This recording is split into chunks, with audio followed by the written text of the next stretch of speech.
I've always been interested in the clouds. Even when I was at school, my teachers said I had my head in them. But ever since then, cloud computing has become an increasing part of our everyday lives and has had a huge impact on the way that businesses conduct business. So today on Veritas Live, we're going to be discussing all things multi-cloud, the opportunities and the pitfalls, and sharing some thoughts on the future of cloud computing and where it's heading. Let's get into it with our panel of experts. Here we go.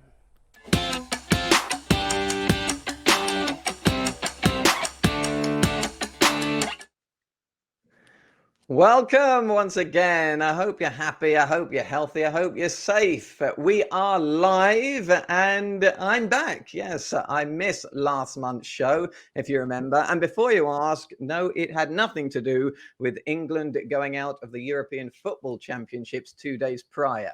I promise. Today, we're going to be talking all things multi-cloud and switching it up with a panel of 4 experts. But one thing we're not switching up is really wanting to know where you are watching from. Drop us a comment and let us know. And as we are live, you can drop more comments in throughout the show and ask us questions. The panel will be ready to respond. We want to talk about the things that you want to talk about. So get your questions ready in those comments. We'll be ready to address those a little bit later on. All right, who's going to be addressing them? Well, it's our panel of experts, of course. And as I said, we've got 3 plus myself on the panel today. So first of all, a warm welcome to the chair of the Cyber Trust and editor of Cyber Insights, author, advisor. The list goes on. A very warm welcome from Veritas Live to Professor Sally Eaves. Hi, Sally. Hello there, Joe. Lovely to see you. And I share the pain around England as well, but brilliant to be here. Thank you. Yes, you understand the pain. Yes, you are based in England. You're calling from England. Is that right? Absolutely. Yeah, Oxford, UK. That's me. Absolutely. Brilliant to be here. Yes, you're making me homesick already. Thanks. All right. Good to see Sally with us. And with Sally, a familiar face to many of you, I'm sure. We've got some Veritas familiar faces. It's Anthony Cusimano. Hi, Anthony. Hey, Joe. Thanks for having me. First time on Veritas Live, and I'm so excited to be here.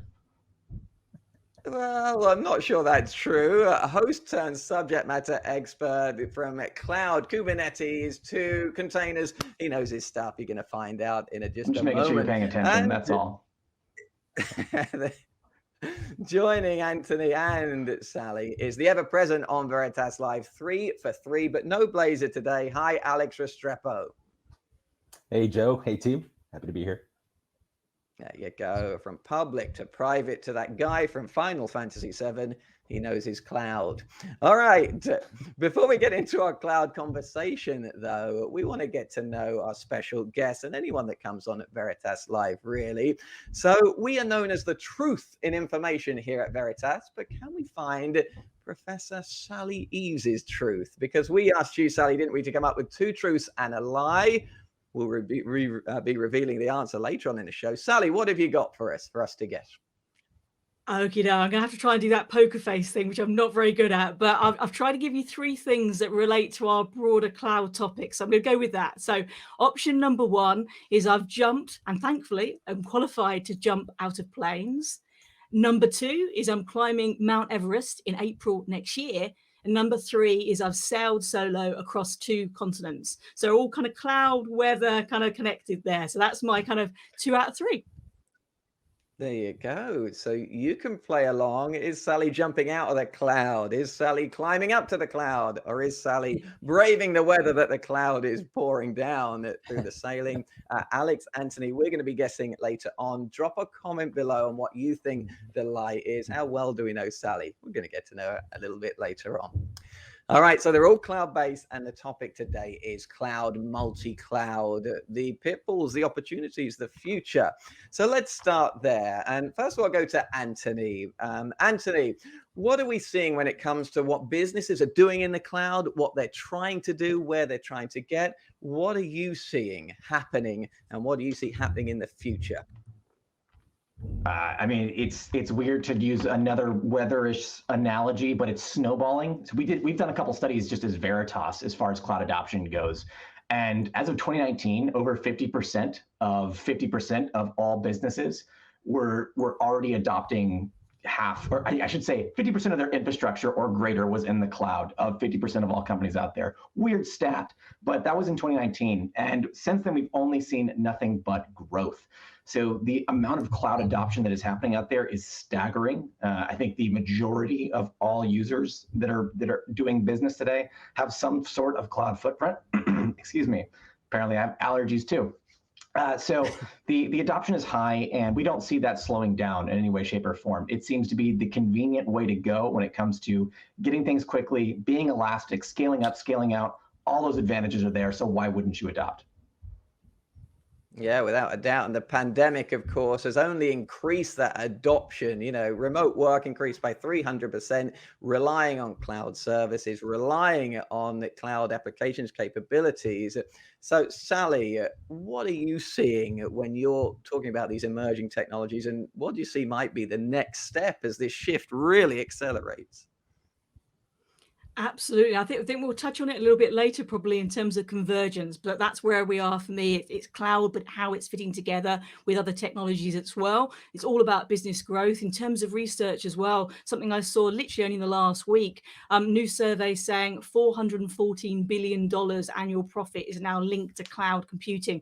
And it's all around business growth, competitive edge, increasing speed, etc. as well. So I'm really excited to see that. And again, personally going to new areas as well. So the link between cloud and sustainability, for example, which has possibly been undercovered in the past, seeing a lot of growth there that's resonating with outer trends like conscious consumerism and things as well, but also supporting the skills behind cloud as well. Now that's been an area where we've had some gaps, a bit like in security and architecture and testing, but we're seeing some real targeting there to increase diversity of experience of who's actually contributing to the cloud as well. So I'm really excited to see that, and it's work I do quite actively myself. Yeah, excellent. And we are going to get into more in depth, really what this means in terms of the age of convergence. Before we do that, let's give a shout out to Canada. Let's say hi to Texas. Hello to India joining us today. So we're going all over. And we do have a question here. Well, let's go straight into the questions before we get into our age of convergence and really what's happening and how businesses are adapting. This is an interesting one. And this is simply from Aditya. When it comes to cloud, what's the most exciting project that Veritas is working on or worked on? Let's go to Alex for that one. Join the conversation. Yeah, I mean, I think we have a number of things going on in the cloud with customers of ours and partners. We've partnered with all of the large cloud providers that are out there. And I think some of the exciting technologies we're bringing to bear certainly come to mind, disaster recovery, in terms of being able to leverage the cloud as an additional data center on demand when necessary. So I like the idea of having a dehydrated data center that's not running. It's not costing you money, or a lot of money anyway, because it's minimum amount of storage, but being able to then take that and sprout up an entire data center as necessary from available resources in the cloud. That elasticity, I think, is one of the key functionalities of the cloud in terms of its benefit. And it's something that certainly Veritas has been taking advantage of in terms of how we're able to provide additional layers of resiliency to our mutual customers between us and the cloud. It's part of everything we do, isn't it? I promise you, we didn't plant that question. That's, there's some exciting stuff going on.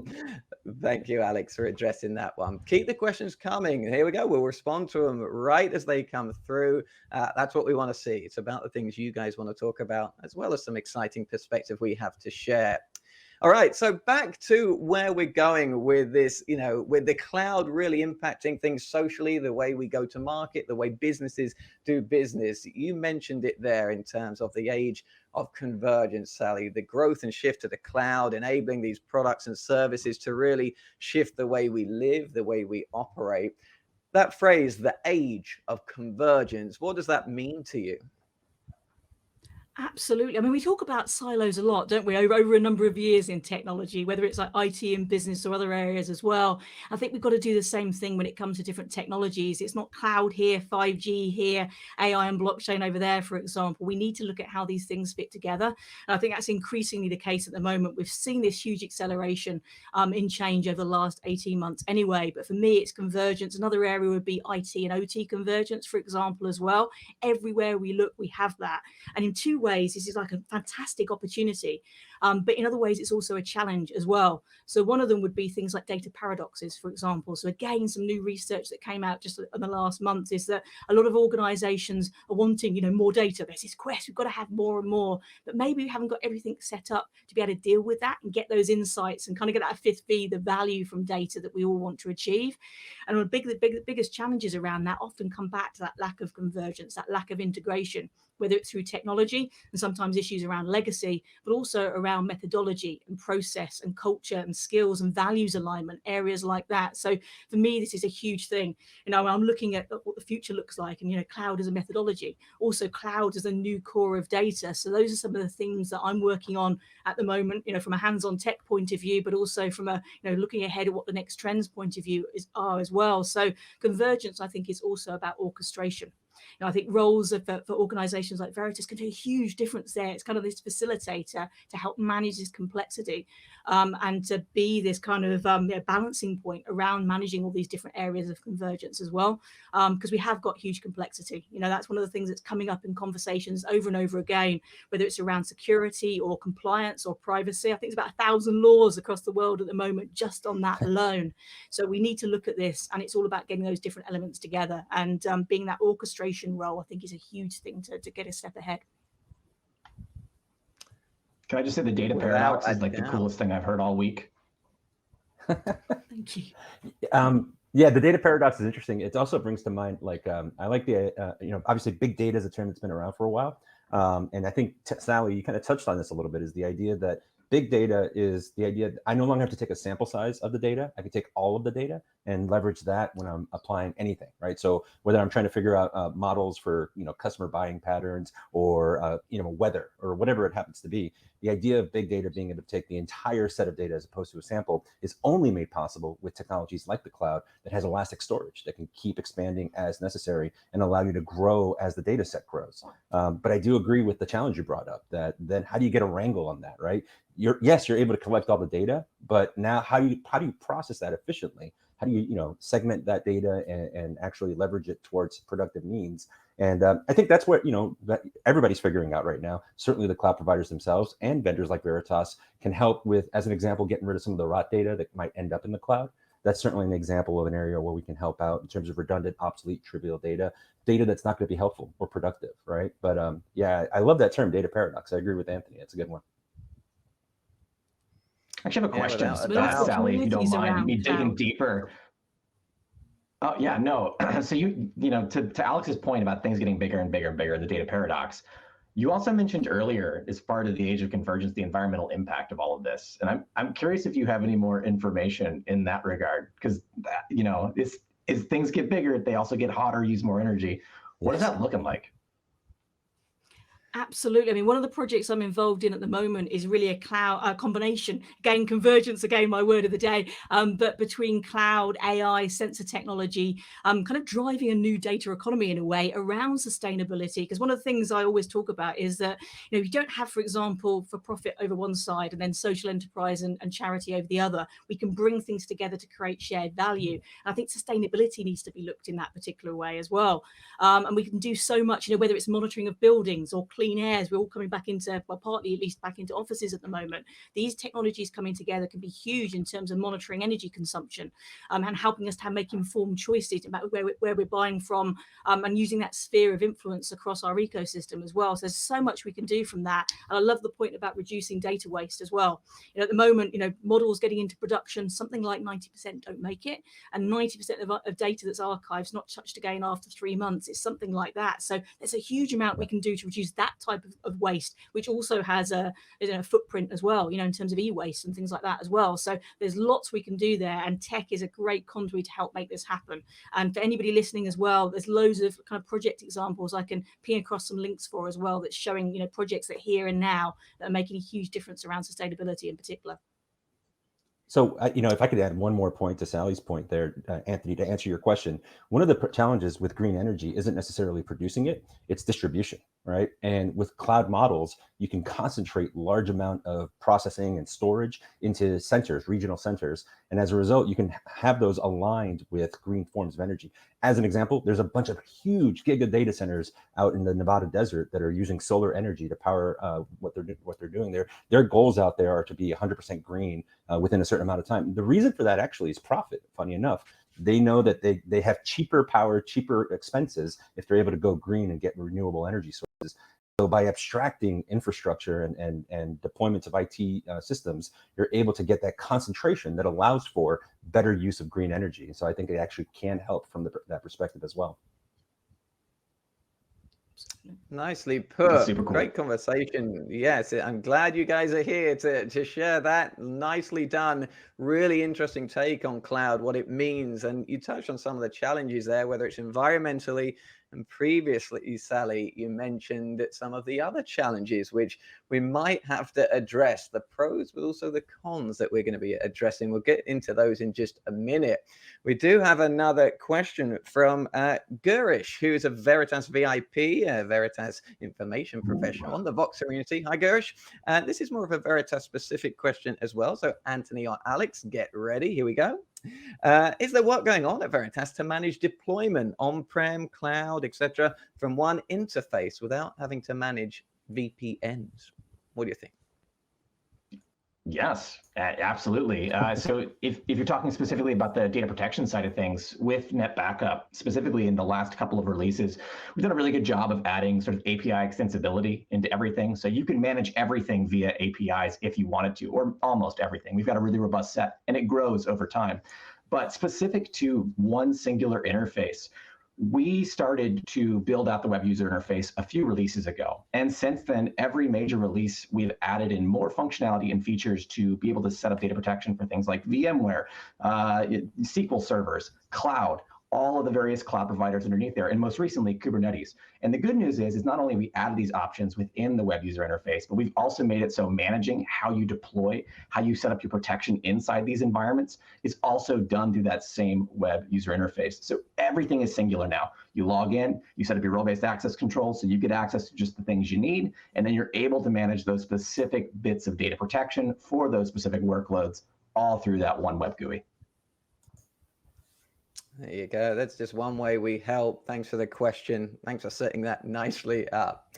Let's get back to the cloud, conversation in general and talk about more of those challenges that come with these big multi-cloud environments expanding and the growth and shift towards them. There's more challenges than just the environment. That's a big one, of course. But what other challenges remain? We've talked about some of the pros, the exciting things. What are the cons that we need to be aware of? Sally, I'll come to you first of all. Sure, yeah, we've touched on a few, I think, in terms of complexity. That's right up there for me as a big challenge, but also around definitely education investment. I mentioned some of the skills gaps that we have, and they're getting bigger, and the pandemic's affected that to a certain extent as well. So we have to invest in these elements. I always say this, but it's so important. The cultural buy-in, the skills confidence, and the kind of skills agility. We talk about organizations have to be agile to change, to cope with everything that's happening, but we need to have that at an individual and team level as well. They go together, they go hand in hand. So I'm always talking about how we have to invest in that alongside the cloud investment and other technologies as well. But definitely security has got to be right up there in terms of a concern that holds back sometimes, I think, cloud adoption. And again, I think the research is sharing that as well. Things like legacy IT as well. But it's the gap, the kind of transformation gap, the actualization gap, maybe the demands that are being placed on IT, and the ability to keep pace with that. Goes back to that data paradox subject that we spoke about a bit earlier on as well. So I think unified platform approach is absolutely key to help address that. The other challenge may be around interoperability, I would say, as well, between own systems and public cloud. That's coming up for a lot for me in conversations as well. And of course, contract complexity. I mentioned about compliance and governance and the multiple regulations and geographical differences around that. Help with that. We need that visibility and that unified platform approach to be able to help address that better.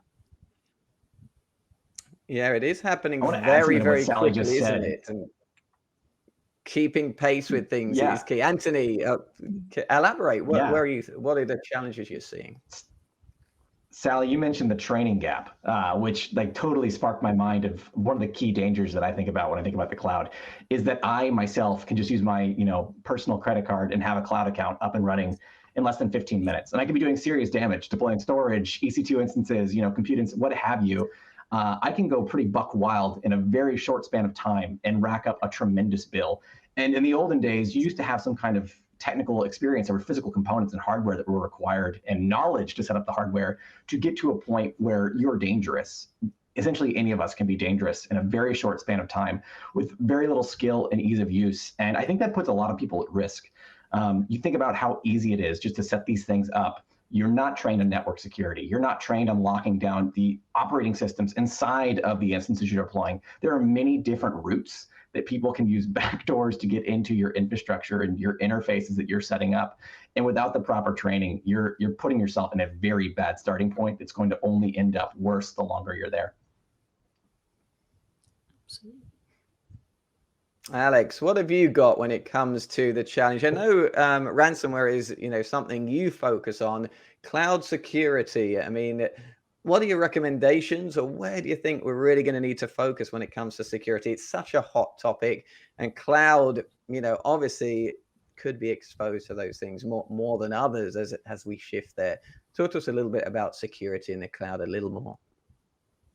Yeah, I don't know if it's more than others, but at least as much, right? And I think that one of the challenges to do with the cloud is the false sense of security that might exist. I think we did a recent survey, and something like 8 out of 10 admins indicated that they thought their data, the safety of their data, was the responsibility of the cloud providers. And that's concerning, right? The level of lack of awareness. So I'll give you an example, right? If a cloud provider tells you they're going to give you a set amount of nines, 6 nines, 99.999 uptime for your storage, that doesn't necessarily mean that they're going to guarantee the safety of the data on that storage. And that's what gets encrypted by ransomware. That's what gets attacked, right? The systems are just as vulnerable. If you're running a Windows, a Linux server up in the cloud, that's as vulnerable as a system on-prem. And like you mentioned, perhaps more so because, of course, you have to connect remotely to that system. So that is the one area where I guess it could be an additional risk, is that everything is remote from that perspective. And so keeping in mind that just because the data is in the cloud doesn't mean it has any additional safety, that all of the same rigor that you extend to data on-prem has to be extended to data in the cloud. And not just data in infrastructure as a service, but data in SaaS offerings. SaaS offerings also need to be protected, because again, just because the SaaS offering is up for year round, however many nines it is, doesn't mean that the data will be protected, not just from ransomware, but from a fat finger. Accidentally deleting something that's up in the cloud could have a disastrous impact on a business, and you have to have resiliency baked into all of that data across the multi-cloud. Very this well has only gotten said. worse. To Alex's point on statistics, that 8 out of 10, in 2016, we did a survey and found that it was 64% of all cloud admins thought that their data was protected by the cloud service provider, which we know, Alex said, is false. In 2019, it was 84%. And we're doing a survey right now, and I don't want to spoil the results, but it's even greater than that. So the misinformation of cloud data protection is only getting worse. If you're in the chat right now and you're thinking, maybe my data isn't automatically backed up and protected by cloud service providers, you're correct. It's not. Isn't it example right there of the gaps? Go ahead. Sorry, I had a slight lag there, but the baked in aspect, could not agree more strongly. That there's something I've written recently which is called like the return on investment of being prepared. And for me, that's the way we have to look at things around security. We have to expect the breach, so to speak. It is everything we put in place to be able to protect against that and build it in by design and have those multiple kind of different levels of protection across the technology, but also across the culture and skills investment we've talked about quite a lot today. So yeah, you have to take that. So the baked in element that you mentioned just there, so vital, absolutely key. Yeah, we're seeing some gaps already with those stats. Thanks for providing those. Is it really interesting? Really interesting question here as well from Mike. Hi, Mike Nash. With the speed of cloud development, would it be good to focus on a specific platform? I mean, there's lots of them out there, AWS, Azure, or be flexible on any platform? An interesting one. Who wants to take that one? I mean, I'll I think take we all I'll have take a first opinions on stab, this then I'll one. pass the ball. Yeah. All right. Cloud is just like stock or cryptocurrency. Divest or multiple investments of your diversify your portfolio. That's what I'm trying to say. But having a minor stroke trying to get the words out.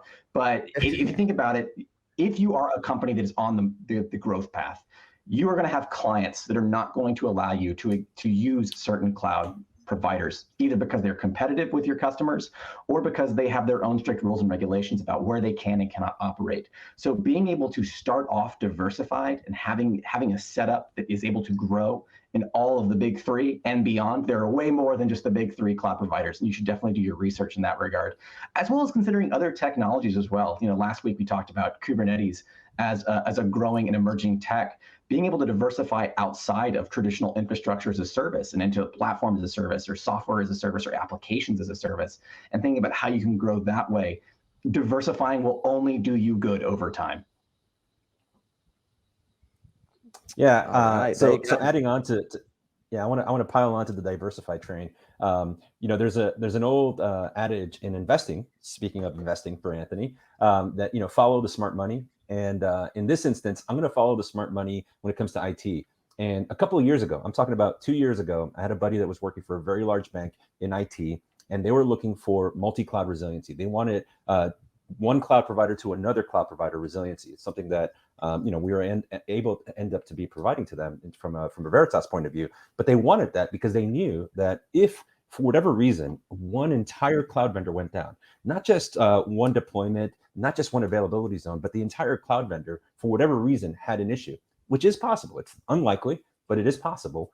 They wanted to have a backdoor to another cloud provider to make sure that their operations kept running. For me, I'm going to follow those guys that are paid big bucks to make sure that the finances are taken care of, and they're absolutely looking at multi-cloud resiliency as a must and imperative for their operations.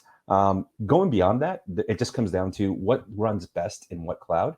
And there are going to be certain specific types of workloads that run better in Google or run better in Azure or run better on AWS. And it might make sense in terms of return on investment for your investment in the cloud to make sure you're optimizing what's running and where, so that you save that extra penny per cycle that could end up meaning big bucks at the end of the year. So I would absolutely look at diversifying from that point of view as well. Sally, I'm sure you got some. I echo those comments. Honestly, that's definitely the way. And certainly in terms of the work that I'm doing, that tailored workload approach you mentioned there, could not agree more strongly. So yeah, absolutely. I think that's got to be the way forward, 100%. Awesome. Well, we're going to come to your best practices in just a moment. Any recommendations you have for the short term, for the long term? Sally, I know community is key for you. I know you might have some specific best practices, Anthony and Alex. We'll come to you in just a moment. But a couple of pointers, because it looks like a lot of you want some answers and want to continue this conversation with us. And if you do want more advice from us when it comes to cloud and helping you along that cloud journey, why not check out a white paper recently, which really outlines the key steps to prepare your data for the cloud. That white paper, we're going to put that link below. That may have some of the answers that you're looking for as you look to continue that cloud journey with your data. We've also got a really interesting ebook that we recently released about hybrid multi-cloud environments, making sure that we are providing a better framework for those, helping guide you along that. We are with you every step of the way. Check out those links perhaps after the show, because we're now just going to talk to you a little bit about the best practices moving forward. You talked about the challenges. What do you recommend we all start to do when it comes to managing our data applications and working towards this shift to more and more cloud technology and environments? Let's go with Sally first of all.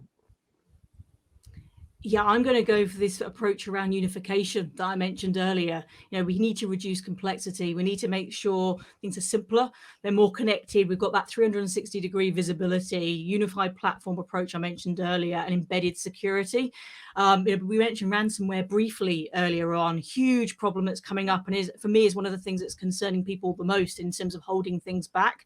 So make sure you've got things like ransomware resiliency as a way to negate that threat altogether, or as much as is possible to do. So looking at those approaches is huge, but also going back to skills again, doing a skills audit in the organization as well. We need to make sure we've got the alignment there across tech, process, culture, and skills. So make sure you don't leave that element of anything behind as well. Things are accelerating, but we're seeing where we're getting gaps, where we're not bringing those different elements together. Alignment is absolutely key. So don't make sure those elements are not left behind, because they will tend to be the weak links.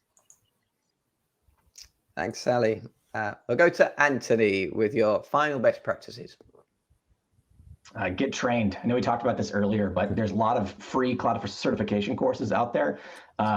You have the opportunity. It is free. Do it. The opportunity to make mistakes in the cloud is tremendous, like I was mentioning earlier. And knowing what pitfalls you could run into before you run into them, that's paramount and key. And I would say that goes right along with training is ensuring that use your knowledge to refactor and to reiterate on the deployments you have. Just dragging and dropping your workloads as they were on-prem into the cloud, it's going to cost you a lot more money than being efficient about it and reducing and thinking about how do I do this cloud optimally? And there are lots of different ways to do that, and you'll learn it through training. Alex, very quickly, because we're about to reveal the lie. Alex, final word from you. Yeah, just to echo what Anthony said is training, but it goes hand in glove with vigilance, right? Making sure that number one, you have good practices when it comes to how you consume the cloud.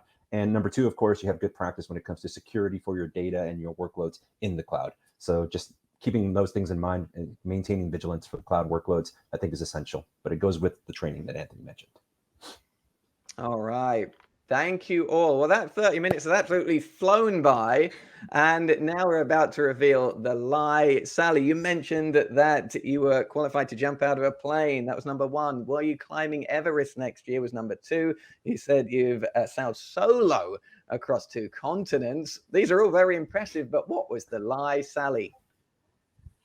It was number 3. It's the boating one. It's the boating one. That was my guess. I was wrong. That was my guess. I was going to reveal our guesses before we did that. Yes, I thought it was the jumping out of plane. That looks like Alex and Anthony guessed correctly. How did you do in the comments? How did you do at home? There you go. Great to get to know you. And thank you again for being part of Veritas Live, Sally. We hope to have you back on another tech topic soon. Hope you enjoyed yourself. Absolutely. Absolutely. It's a great community here. So that would be my final top tip as well. You need to have great partners and great community, and you guys are great to work with. So honestly, it's been a pleasure. Thank you very much. A pleasure having you. All right, we are going to be back in about 3 weeks' time when we're going back to the Kubernetes side of things. You had more questions on the previous show around containers and virtualization. We're going back to Kubernetes and optimizing those environments. Join us in 3 weeks' time for that one. And if you really want to know more about how we can help with the cloud, why not check out our Conquer Every Cloud event? That playlist remains on YouTube from earlier this year. Check out the Conquer Every Cloud playlist on our YouTube channel. That's got more details on how we can help you with your cloud journey and everything when it comes to multi-cloud environments. But from now, from myself, from Dr. Sally Eaves, from Anthony Cusimano and Alex Restrepo, thanks for joining us. Thanks for your engagement. We'll see you in a few weeks. Bye for now.